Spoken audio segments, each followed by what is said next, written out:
Welcome, everyone, to this explainer. Okay, so if you've ever found yourself, I don't know, explaining away a heartbreak like it's some complex math problem, literally calculating the exact lost hours invested in the relationship instead of actually, crying, or treating a moment of profound grief like a sterile case study just waiting to be solved, well, you are in exactly the right place. Today, we're exploring a seriously fascinating psychological mechanism.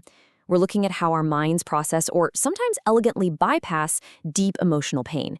Basically, we're diving into the incredibly common, highly protective phenomenon of intellectualizing our pain. Are you thinking or are you feeling? Right? It sounds like a simple distinction, but for a lot of us, that line is incredibly blurry. So I want you to pause for a second and do a little introspection with me. When something deeply upsetting happens to you, do you actually let yourself feel the raw emotion physically? Do you feel that tightness in your chest or that awful knot in your stomach? Or do you immediately retreat upward into your head to analyze exactly why it happened, how it happened, and what the logical next steps are?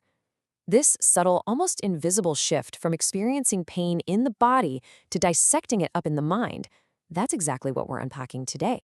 Okay, let's dive into this. Part 1, Analyzing versus Feeling, the Mental Pivot. So as you'll see here, we're looking at a process where your mind actively chooses analyzing over feeling.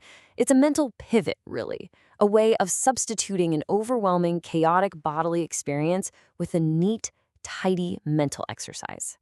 Just think about the raw experience of feeling an emotion. It's messy, right? It's visceral. It's sitting with the intense, radiating discomfort of sadness or the burning heat of anger. Honestly, it really makes sense in the moment. Now compare that to the clinical act of analyzing those exact same emotions from a safe little balcony. You aren't standing in the storm, you're observing it through a telescope. When you analyze instead of feel, you are essentially turning your own emotional life into a data set to be reviewed, rather than an experience to be genuinely lived.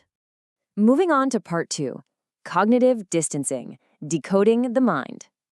So, what exactly is cognitive distancing? Well, it happens when intelligent individuals use logic to manage emotional pain. And I really want to validate everyone watching this right now. If you find yourself doing this, it's actually a marker of high intelligence. You are literally weaponizing your intellect against your own suffering. Your brain is smart enough to know that feeling hurts, so it recruits your reasoning skills, your expansive vocabulary, and your logic to construct a totally secure wall. Think about a time you experienced a deep betrayal. Instead of just saying, I am deeply hurt and angry, an intellectualizer might say something like, I'm currently processing the multifaceted psychological ramifications of their narcissistic behavior patterns. See what happened there? You've used big words to build a fortress, keeping the actual pain at a very comfortable academic arm's length. And this cognitive distancing happens in a very precise, highly efficient sequence. Step 1, the emotional pain hits. Let's say it's a sudden, totally unfair job termination. Step 2, before the panic and inadequacy can fully register and flood your nervous system, your brain intercedes with logic. You start telling yourself, well, macroeconomic trends indicated layoffs were statistically probable in my sector, or management is clearly restructuring to optimize Q3 earnings. And that leads directly to step 3. Cognitive distance. You've successfully outsmarted your own suffering.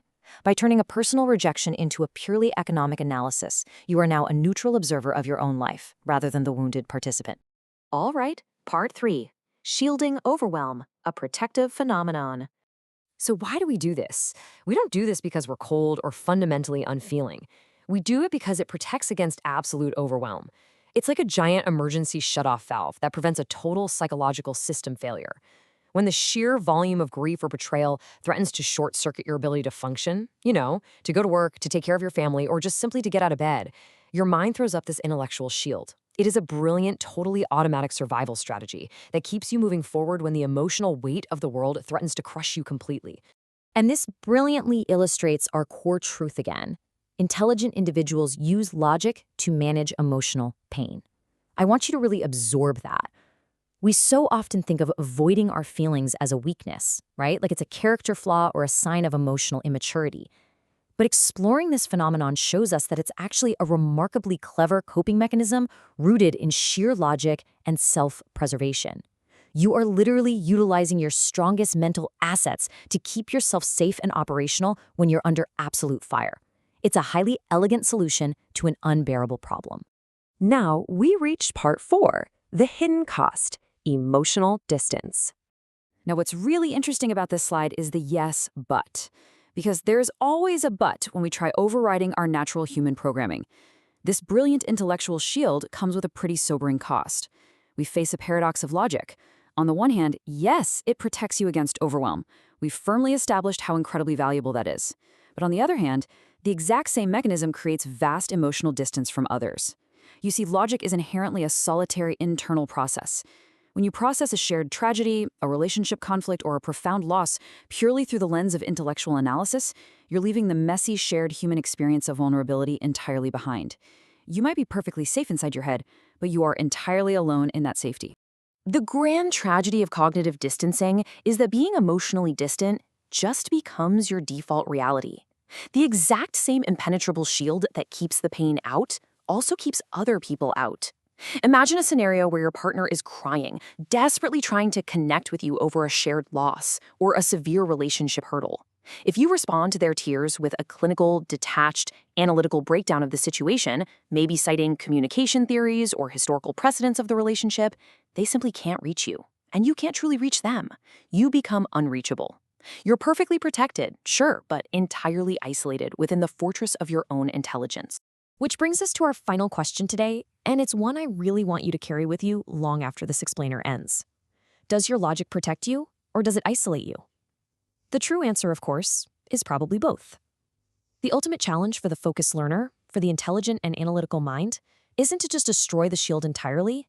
It's knowing when to properly wield that shield to survive a crisis, and when to bravely set it down, risk the overwhelm, and simply allow yourself to feel alongside the people who care about you. Thank you so much for joining me for this explainer, and keep questioning how your mind works.